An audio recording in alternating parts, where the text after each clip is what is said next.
사도신경하심으로 신앙 고백하겠습니다. 전능하사 천지를 만드신 하나님 아버지를 내가 믿사오며 그 외아들 우리 주 예수 그리스도를 믿사오니 이는 성령으로 잉태하사 동정녀 마리아에게 나시고 본디오 빌라도에게 고난을 받으사 십자가에 못 박혀 죽으시고 장사한 지 사흘 만에 죽은 자 가운데서 다시 살아나시며 하늘에 오르사 전능하신 하나님 우편에 앉아 계시다가 저리로서 산자와 죽은 자를 심판하러 오시리라. 성령을 믿사오며 거룩한 공예와 성도가 서로 교통하는 것과 죄를 사하여 주시는 것과 몸이 다시 사는 것과 영원히 사는 것을 믿사옵나이다. 아멘. 찬송가 86장 내가 늘 의지하는 예수 찬송합니다. 86장입니다.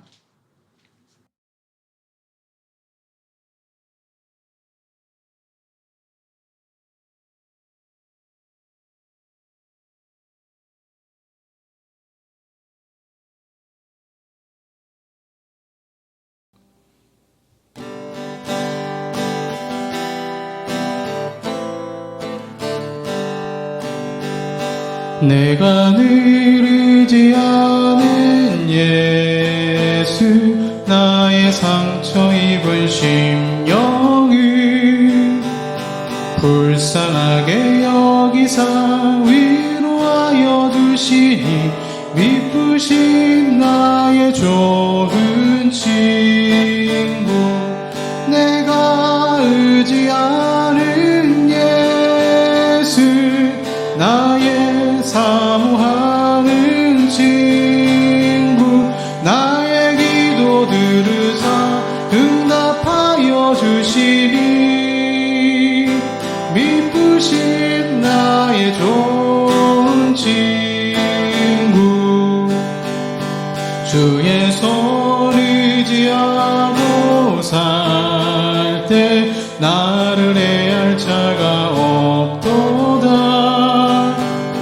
주님 나의 마음을 크게 위로하시니 미쁘신 나의 좋은 친구 내가 의지하는 예수 나의 사모하는 친구 나의 기도 들으사 응답하여 주시니 미쁘신 나의 좋은 친구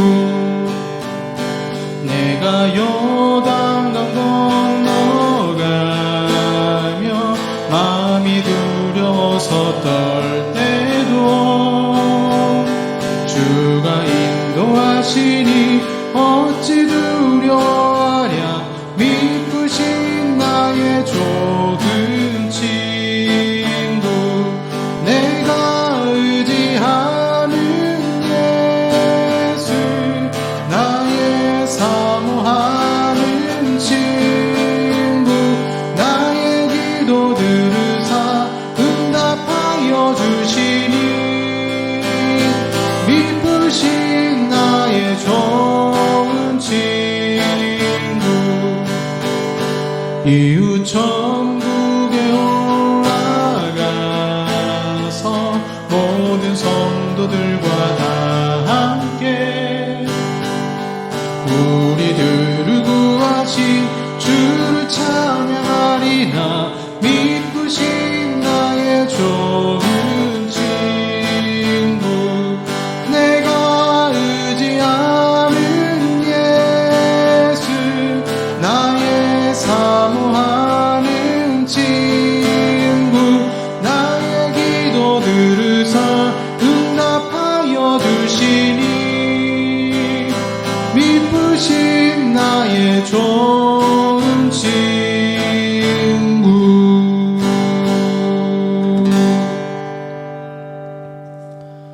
아멘. 기도하겠습니다.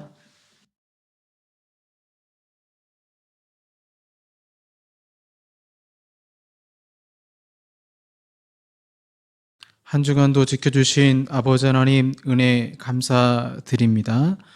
저 중동의 또 이스라엘과 또 이란의 분쟁 가운데 서로 간에 미사일을 쏘고 있고, 그로 인하여서 또 우리나라 서민들은 고통 가운데 거할 수밖에 없는 경제적 환경이 있습니다. 주님, 이 땅의 참된 평화는 오직 예수 그리스도를 통해서만 이루어짐을 믿사오니 하루속히 주여 전쟁이 멈추게 하시고 주님의 복음으로 인한 물이 바다 덮음 같은 놀라운 복음의 역사가 세계 곳곳에 일어나게 하여 주시옵소서.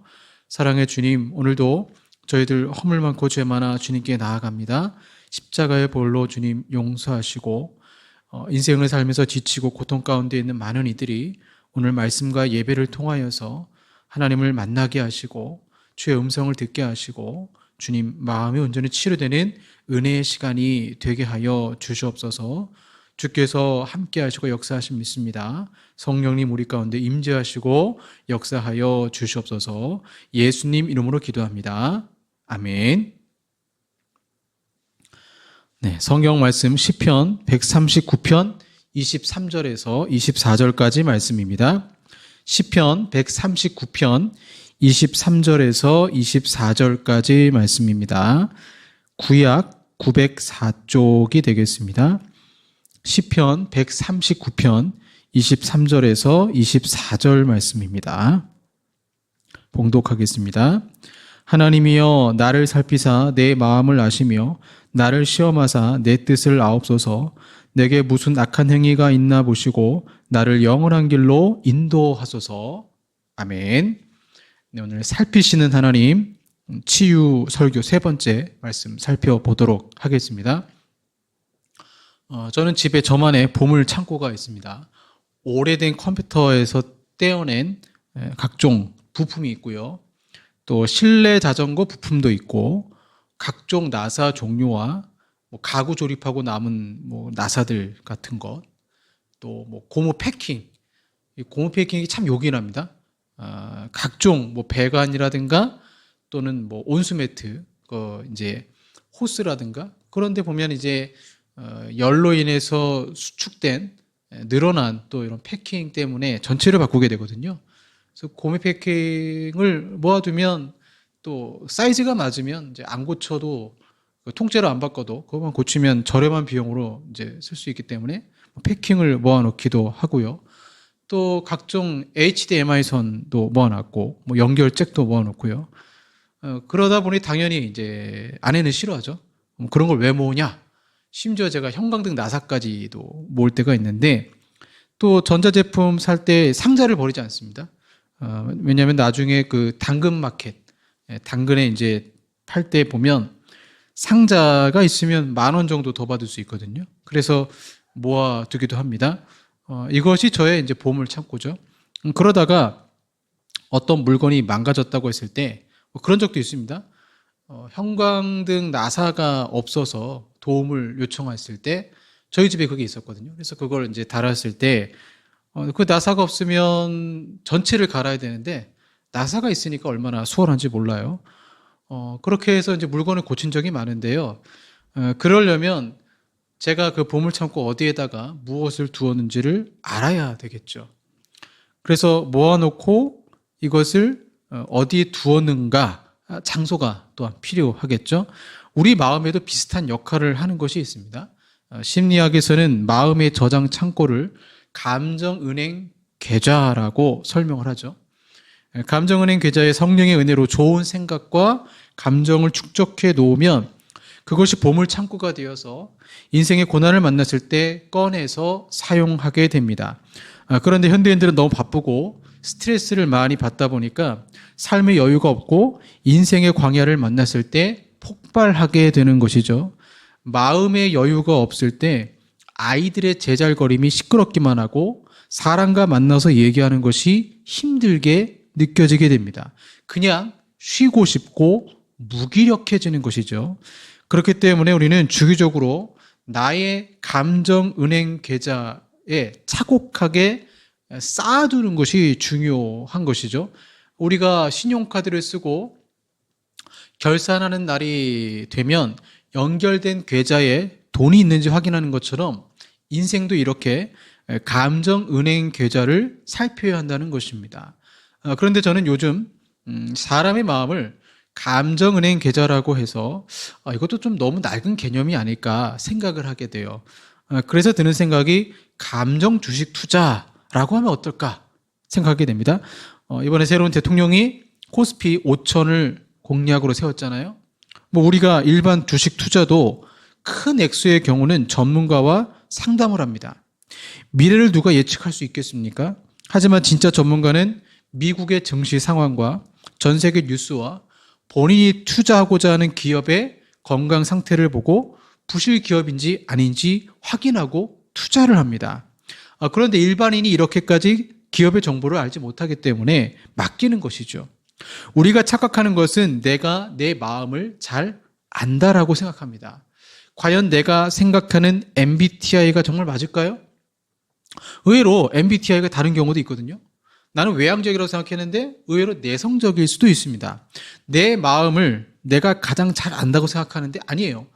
사회생활하면서 칼 융이 말한 것처럼 가면을 쓰기도 하거든요. 주식 투자를 할 때도 전문가의 진단이 필요한 것처럼 나의 마음을 가장 잘 아시는 분은 내가 아니라 하나님이십니다. 왜냐하면 그분이 우리를 창조하셨기 때문입니다. 다윗은 오늘 본문에서 이런 고백을 하는 것입니다. 하나님이여 나를 살피사 내 마음을 아시며 하나님이 내 마음을 살피시고 나의 마음을 정확히 아신다라는 것입니다.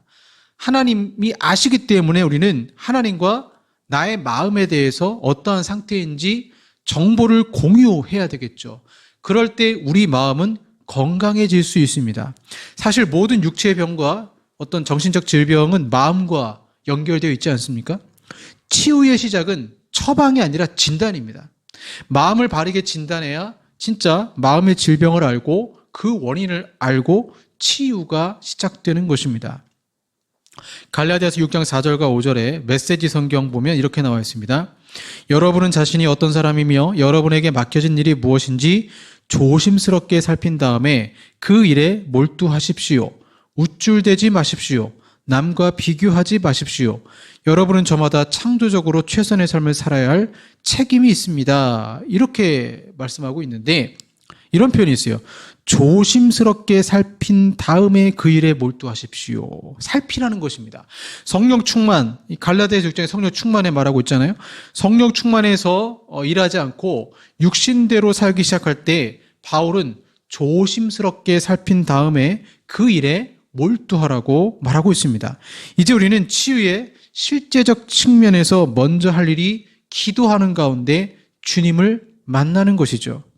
뭐 요즘에 왜 한국에 기도원이 많이 사라졌는가? 뭐 논란이 있지만 기도원이 많이 사라지는 이유가 하나님과의 교제의 어떤 기도의 중점이 아니고 하나님께 받을 축복에 중점을 두다 보니까 병들 수밖에 없죠. 재정적으로 어려울 수밖에 없고요. 그런 얘기를 제가 들은 적이 있는데 마찬가지입니다. 기도하는 가운데 나의 감정은행 계좌를 살피는 것도 중요하겠지만 더 중요한 건 마음을 살피시는 하나님의 음성을 듣는 것입니다. 그런데 주님을 만나기 전에 하나님은 우리 내면 여행을 하라고 하시는 거예요.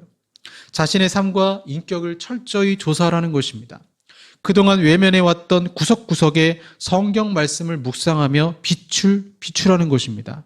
회사에서도 창고 재고 조사를 하지 않습니까?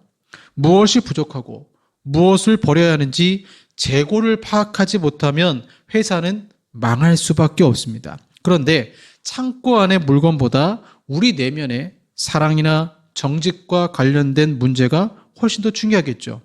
동기와 습관과 맹점을 마음속에서 찬찬히 조사해서 어떤 부분에서 변화가 필요한지를 파악해야 되는 것입니다. 저는 여기서 동기와 습관을 조사하는 것이 중요하다고 생각해요. 다윗의 고백처럼 다윗의 격주를 이렇게 얘기합니다. 마음을 살피사 나를 시험하사 내 뜻을 아옵소서 이렇게 말씀하고 있습니다. 자, 예를 들어서 어떤 청년이 찬양팀 싱어를 하겠다고 했어요. 그럼 찬양하는 이유, 즉 동기가 무엇인지 마음 조사를 해야 됩니다. 근데 그 마음의 조사를 해보니까 동기가 혹시 나를 드러내고 싶다면 그 찬양은 찬양이 아니라 노래가 됩니다.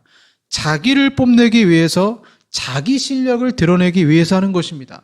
나는 왜 교회에서 봉사를 하는가? 그 동기를 조사해 보라는 것입니다.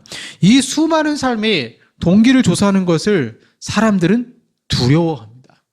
왜냐하면 인간의 본성은 자기 본의, 즉 자기를 드러내고 싶기 때문이죠. 많은 사람이 이 지점에서 마음 조사를 그만둡니다. 자신에 관한 추악한 진실을 마주하기를 거부하는 것입니다. 우리는 조사가 필요한 이유를 깊이 인식해서 제대로 조사해야 치유가 시작되는 거예요.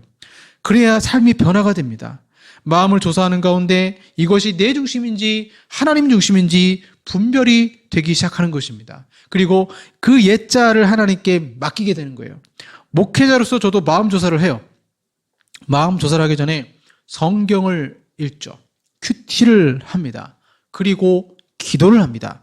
기도하는 가운데 내가 목회하는 이유를 생각하게 돼요. 동기를 생각하게 돼요. 나는 왜 목회를 하고 있는가? 성도가 많지 않은 가운데 수예배 드리고 주일 오후 예배 설교를 준비하면서 또 저녁에는 아르바이트를 하면서 고생하면서 나는 왜 목회를 하고 있는가? 다윗이 고백한 것처럼 자기를 드러내고 싶어서, 다윗은 나는 훌륭한 왕이라는 것을 드러내고 싶어서 인구조사를 하기도 하지 않았습니까? 동일해요. 저도 나를 드러내고 싶어서 목회하는 건가? 나는 정말 최선을 다하고 있는가? 어떤 교회는 교회 성전을 건축합니다. 마음 조사해봐야 되겠죠? 조사하면 다 나와요. 왜? 성령님이 기도하는 가운데 알려주십니다. 그래서 성령님이 알려주시는 것 통해서 내가 죄 가운데 있고 나의 어두운 본성을 마주하는 것이 너무나 두려워서 조사 자체를 거부하는 것입니다. 그러나 다윗은 그렇게 하지 않습니다. 내게 무슨 악한 행위가 있나 보시고, 악한 동기와 행위가 있나 보시고 드러나게 해달라는 거예요. 이 사실을 마주하기 싫어서 하나님, 내 마음을 살피지 마시고 그냥 복만 달라고 합니다. 이것을 우리가 기복주의 신앙이라고 말하는 것입니다. 그런데 여러분, 솔직해야 치유가 돼요.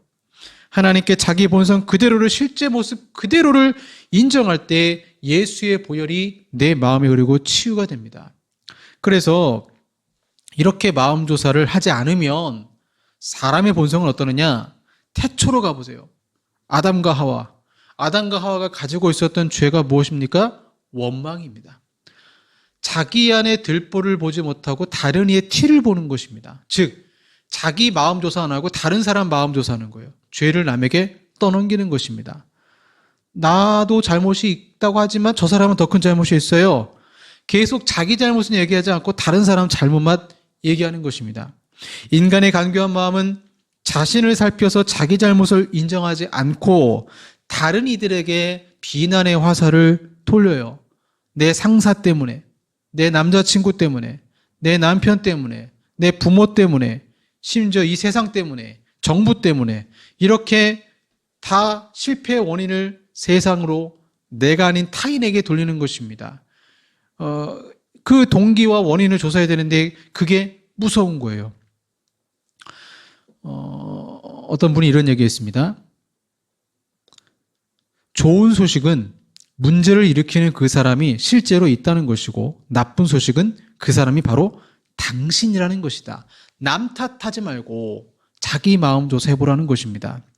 신라건에 보면 이제 아담과 하와가 죄를 짓고 서로를 탓하는 장면이 나오죠.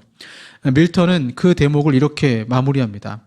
그래서 그들은 서로를 비난하는데 쓸데없는 시간을 허비할 뿐 이 헛된 싸움에 대한 자책감은 전혀 갖지 않았다. 여러분, 베드로를 보세요. 주님은 부활하신 다음에 베드로의 내면을 청소하도록 도와주셨습니다. 그런데 베드로는 자신과 라이벌 구도에 있었던 요한이 어떻게 되겠습니까? 하고 예수님께 물으니까 예수님이 그가 너와 무슨 상관이냐? 이렇게 말씀을 하고 있습니다. 그래서 예수님이 베드로와 나누신 마지막 대화는 3년이나 제자로 따라다녔지만 변화되지 않는 베드로에게 네가 무슨 상관이냐? 너는 나를 따르라. 이는 내 일에나 신경 써라는 것입니다. 내가 할 일은 나의 집을 청소하는 것입니다. 타인의 집을 청소하는 것은 내 일이 아니에요. 타인의 집을 평가하는 것도 내 일이 아니에요. 하나님은 나의 집에 대해서 나에게 책임을 묻는 것입니다. 그러나 여러분, 많은 사람은 좋은 일에 대해서는 내가 잘해서 그렇다고 생각하고 나쁜 일에 대해서는 외부 요인을 탓하죠. 이건 다 너 때문이야. 이걸 자기 위주 편향이라고 합니다. 마음 조사 안 하면 자기 위주 편향에 빠져요. 또 여러분 보세요. 확증 편향이라는 게 있죠. 자신이 이미 믿는 것을 뒷받침해 줄 전문가나 책, 방송이나 웹사이트를 찾아서 확증 편향에 빠져요. 반대편 목소리를 듣지 않아요. 또 자신이 믿고 싶은 것을 믿는 유인 편향에 빠진 사람들이 많죠. 이걸 우리가 유튜브 알고리즘이라고 하지 않습니까? 그래서 자기가 옳다고 하는 정치적 성향의 글만 읽어요. 자기가 옳다고 생각하는 사람들의 글만 읽습니다. 그래서 우리는 기본적으로 귀인 오류를 겪고 있죠. 자신의 나쁜 행동에 대해서는 외부 상황을 탓해요. 그래서 내가 아이에게 화낸 것은 스트레스 때문이야. 다른 사람의 오류에 대해서는 그의 인격을 탓합니다. 그가 자기 아이에게 고함을 지른 것은 나쁜 부모이기 때문이야. 기준이 자기에게 굉장히 관대한 거죠. 우리는 부정편향이라는 것으로 자신을 부당한 비판의 희생자로 여겨 신세를 한탄합니다. 또 우리는 암묵적 편향으로 자신이 인식조차 못하고 있는 편견을 품고 살아갑니다. 편견이 있다 보니까 마음조사하다 보면 이걸 하지 않으려고 하는 거예요. 왜? 성령님의 도움으로 마음조사하다 보면 내가 그동안 가지고 있었던 수많은 편견들이 다 나오는 거예요. 나의 인격적 결함이 다 나오는 거예요. 얼마나 두렵겠습니까? 그래서 이러한 마음조사를 통해서 나의 인격적 결함이라든가 이런 것들을 다 드러내야 성령님의 도우심으로 예수 그리스도의 보혈의 흐름으로 그 마음의 흐름으로 치유가 시작되는 것입니다. 많은 사람들은 그럼에도 마음이 아프고 육신이 힘들고 정적 고통 가운데 있기 때문에 그렇게 얘기는 해요. 마치 예전에 내 안에 내가 너무 많아 가시나무새 가시나무새 가사처럼 내 안에 잘못된 것이 너무 많다라는 것을 알아요. 자기 자신도 알아요. 거기서 시작되는 것입니다. 그 솔직함. 그 솔직함으로 하나님께 나아갈 때 오늘 다윗의 고백처럼 나를 시험하사 내 뜻을 아옵소서, 나를 살피소서, 내게 무슨 악한 행위가 있나 봐달라라고 다윗은 기도하는 가운데 있었던 것입니다. 다윗은 왕이었습니다. 그가 잘못 가고 있을 때 그에게 잘못됐다라고 말할 수 있는 존재가 없었어요. 다윗은 절대 권력을 가지고 있었기 때문에 그렇습니다. 그런데 하나님은 하세요. 나단 선지자를 부르셔서 다윗의 잘못을 책망하셨습니다. 본문의 다윗은 자신이 악을 품고 있을 때도 몰랐던 사실, 확증 편향, 자기위주 편향에 빠졌던 사실을 하나님이 깨뜨리시고 그 악을 보게 하시고 회개하게 하신 것입니다. 즉 마음 조사를 할 때 우리는 내 인생을 내가 바라보는 것이 아니라 하나님의 관점으로 보게 하시는 기도 시간이 필요한 것입니다. 저는 여기서 마음 조사를 함으로 두 가지를 봐야 한다라고 생각을 합니다. 첫 번째는 죄, 두 번째는 죄로 인한 상처입니다. 둘 중에 하나만 조사하는 것은 건강한 신앙인이 되지 못해요. 반드시 죄와 죄로 인한 상처를 같이 봐야 됩니다. 그런데 심리학은 죄를 보지 않아요. 그래서 심리학은 자기 조사라고 하지 않고 자기 반성이라고 합니다. 그래서 자기 반성과 자기 조사는 다른 것입니다. 타사 유리라는 학자가 이렇게 얘기했습니다. 자기 반성을 많이 하는 사람일수록 오히려 자기 인식이 부족하다라는 사실을 발견했다라는 거예요. 이해가 안 가죠? 아니, 자기 반성을 많이 하는데 왜 자기 인식이 부족할까? 신앙인의 관점에서는 이게 다르다는 거예요. 자기 반성은 혼자 하는 것입니다. 많은 신앙인들이 여기 오류에 빠져요. 혼자 그냥 자기 반성해요. 그런데 자기 조사는 하나님과 함께 하는 거예요. 내가 하는 자기 반성은 틀릴 수도 있어요. 반성하지 말아야 될 것도 반성하는 사람이 있잖아요. 근데 자기 조사는 하나님과 함께 하는 것이거든요. 자기 반성을 하면 자기의 죄와 부족함을 곱씹으면서 기분이 한없이 가라앉습니다. 반면에 자기 조사에서 우리의 목적은 하나님의 능력으로 변화와 성장을 이루는 것입니다. 자기 반성을 하면 자신을 비난하게 됩니다. 자기 조사를 하면 자신을 관찰할 뿐 아니라 비난하지는 않는다는 거예요. 자기 반성을 할 때 주로 후회하는 감정적 경험을 하게 됩니다. 자기 조사를 할 때는 주로 배움이라는 인지적 경험을 하게 됩니다. 자기 반성은 부정적인 면에만 초점을 맞춥니다. 자기 조사는 채무만이 아니라 자기가 가지고 있는 자산도 파악하는 것입니다. 내 삶과 인격의 좋은 면도 살피는 것입니다. 자기 조사를 하면 내 삶 속에 있는 하나님의 선물과 임재를 깨닫고 감사하게 됩니다. 고통스럽죠. 자기 조사는 고통스러워요. 고통에는 두 가지가 있다고 합니다. 회피할 때의 고통과 구원하는 고통이 있죠. 예를 들어서요. 수십 년 동안 양치질을 하지 않은 사람이 치주 질환을 갖고 있고 여러 가지 이제 아파요. 근데 치과에 가면 치료하다 보면 너무 아플 것 같아요.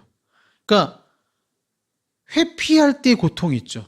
내가 병원을 가지 않으므로 계속 평생 그런 치주 질환과 이빨의 고통을 살고 사는 거죠.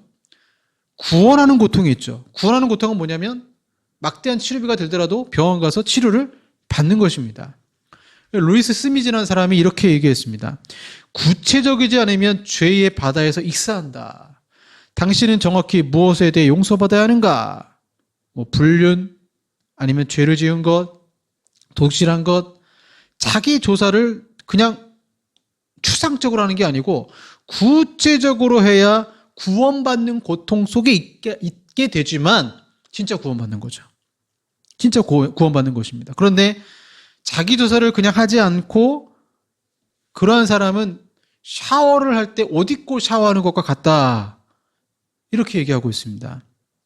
그래서 이런 이상한 죄를, 이건 죄가 아닌데 이러한 것을 기도하는 거예요. 하나님, 과로한 것을 용서해 주십시오. 또는 자신이 죄라고 고백하면서 죄는 고백하지 않아요. 나는 죄인입니다라고는 얘기하는데 죄는 절대 고백하지 않는 거예요. 이게 자기 조사를 안 한 상태라는 것입니다.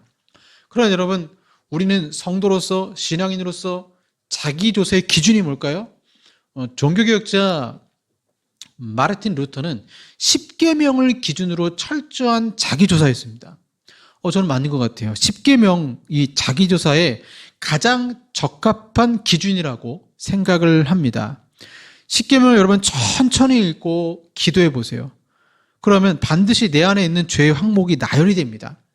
그런데 여기서 멈춰서는 안 됩니다. 분노와 상처도 기억해야 된다는 거예요.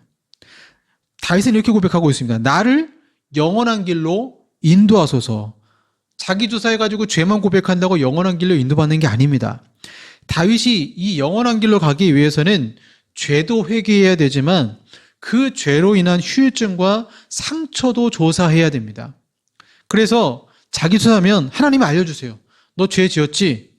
너무 무섭죠? 근데 하나님 뭐라고 말씀하시냐면 너 이러이러한 상처와 마음 아픔도 있지? 그것까지 같이 하라는 거예요.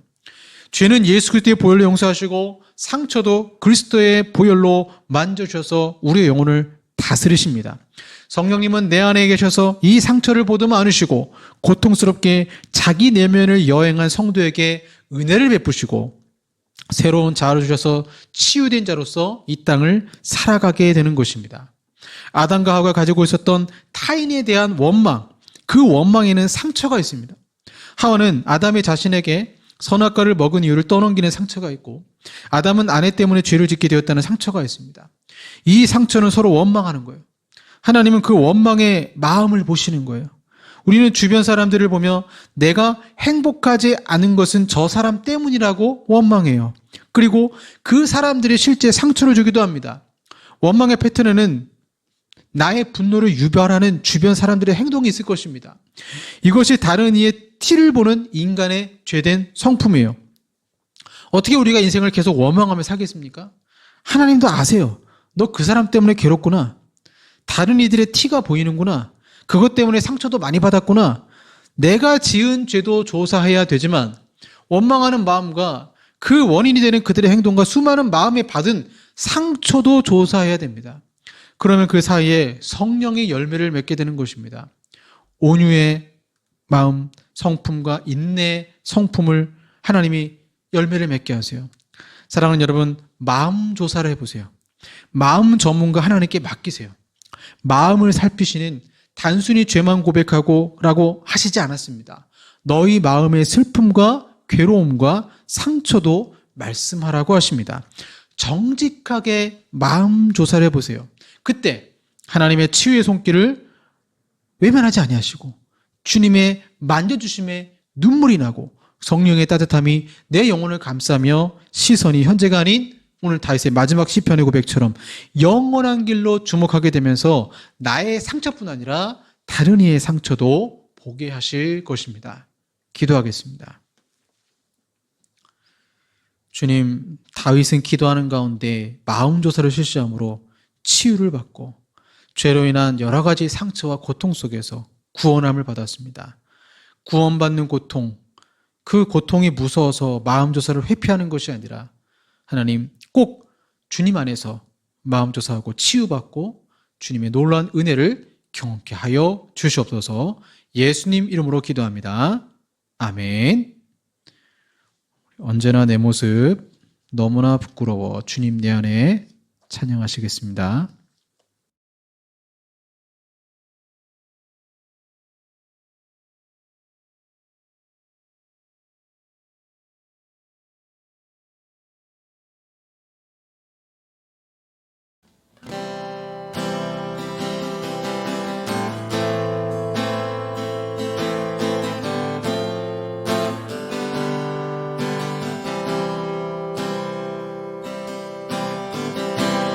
언제나 내 모습 너무나 부끄러워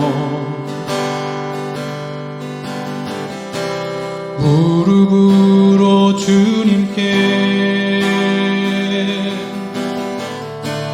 기도로 가오니 나 홀로 서 있는 죽은 내 영 깨우사 주님만 나를 세워 내 영 살게 하소서.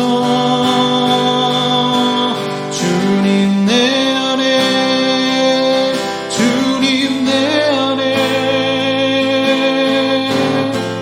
내 안에 계시고 주님 내 안에 주님 내 안에 나를 세워주소서. 언제나 내 모습 언제나 내 모습 너무나 부끄러워 무릎으로 주님께 기도로 가오니 나 홀로 서 있는 죽은 내 영 깨우사 주님만 나를 세워 내 영 살게 하소서.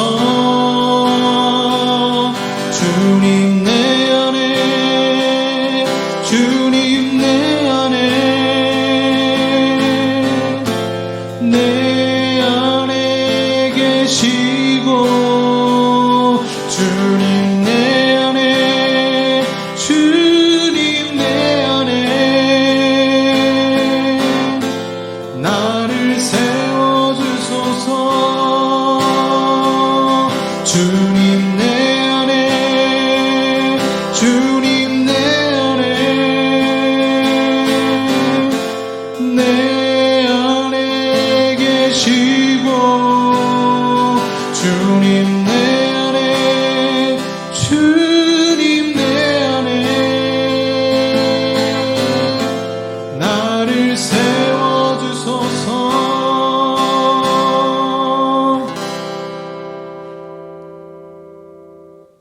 기도하겠습니다.